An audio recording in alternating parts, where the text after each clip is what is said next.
tipos de receptores na amígdala apresentam diferenças a partir da puberdade, o que passou a ser relacionado com a susceptibilidade de desenvolver desordens de humor e ansiedade de acordo com o gênero.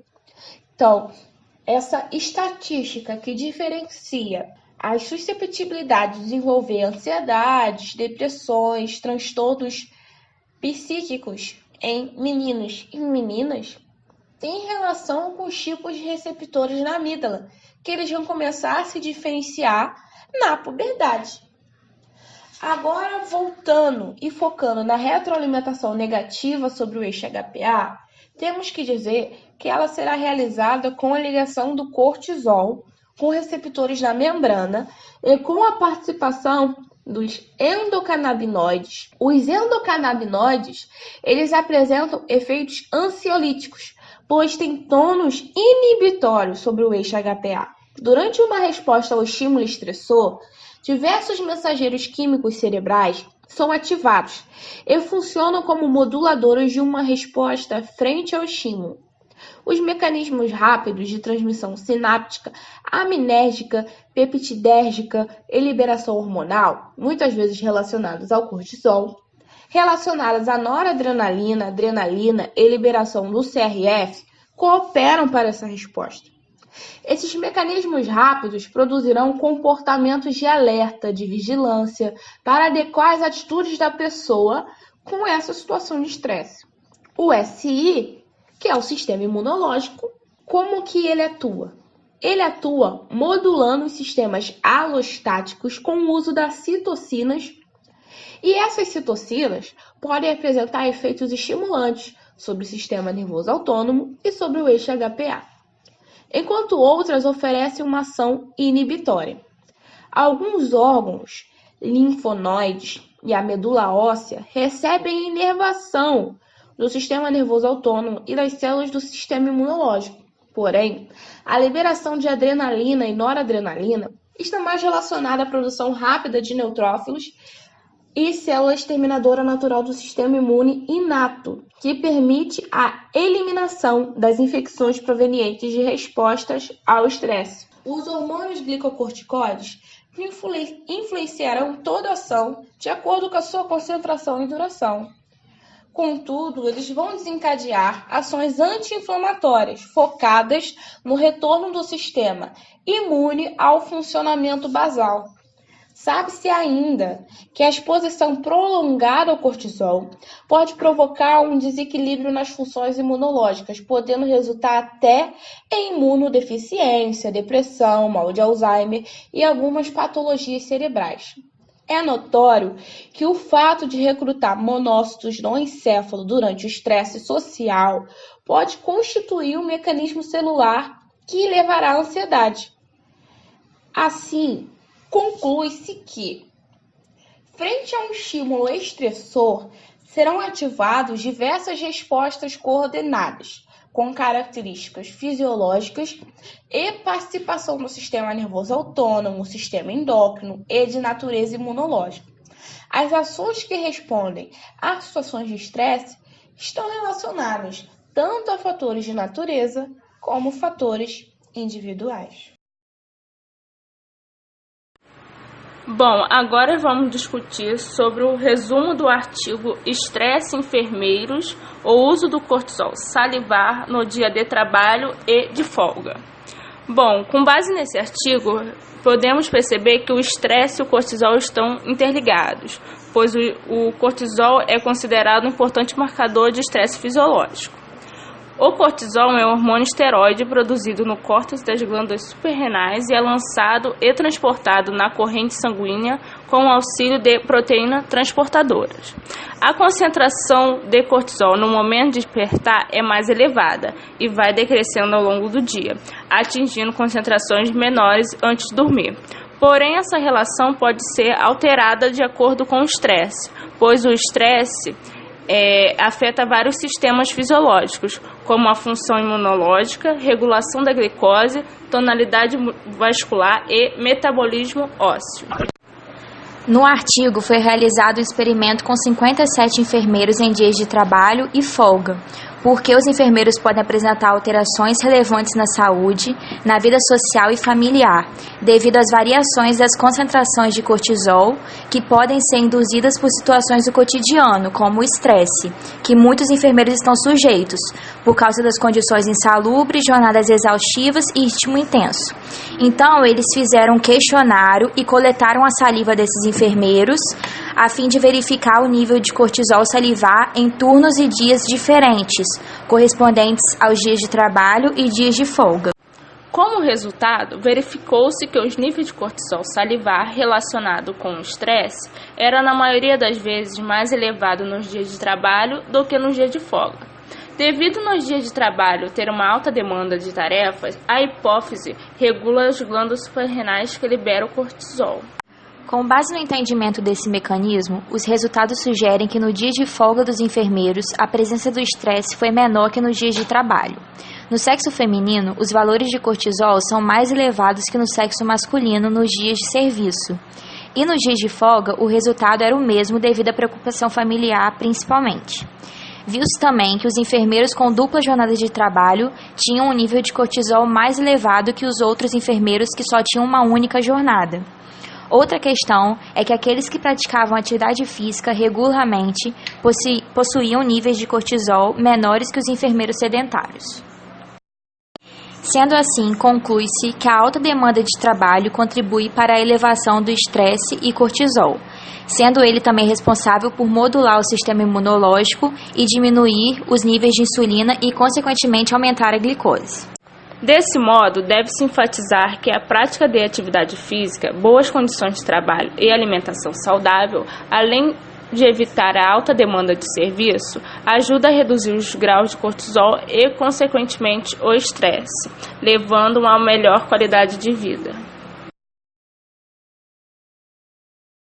O segundo artigo escolhido foi o artigo 18, que fala sobre o sistema nervoso autônomo e doença cardiovascular.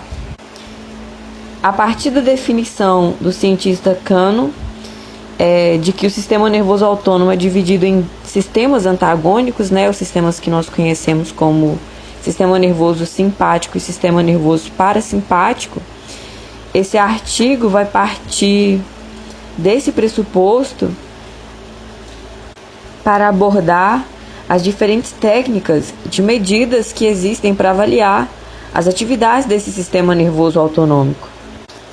A partir da divisão dos sistemas antagônicos, foi percebido o quão fundamental eram para a manutenção do equilíbrio do organismo, que nós chamamos hoje esse equilíbrio de homeostasia, que é a tentativa dentro da organização corporal de manter o meio interno dentro dos limites fisiológicos normais.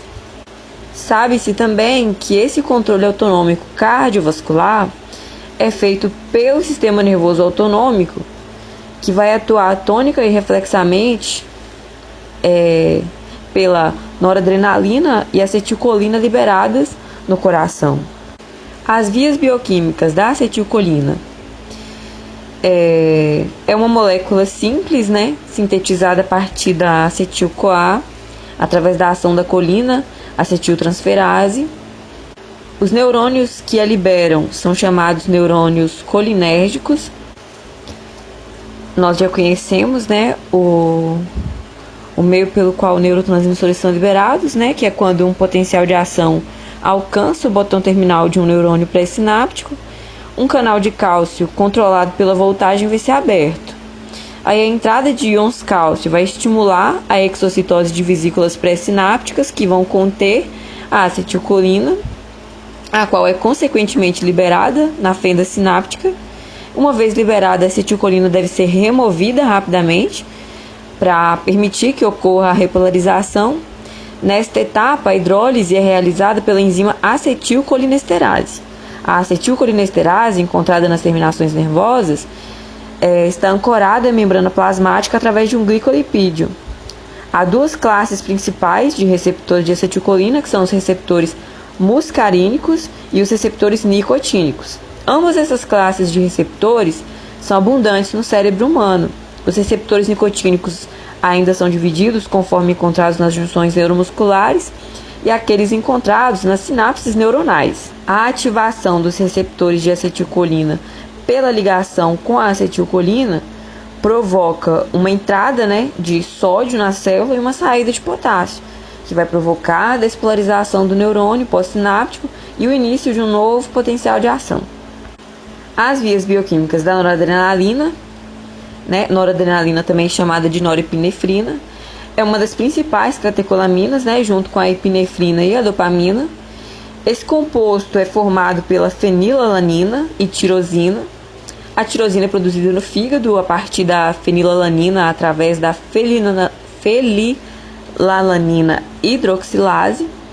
A tirosina, então, vai ser transportada para neurônios secretores de catecolamina, onde uma série de reações a convertem em dopamina, norepinefrina e, por fim, epinefrina.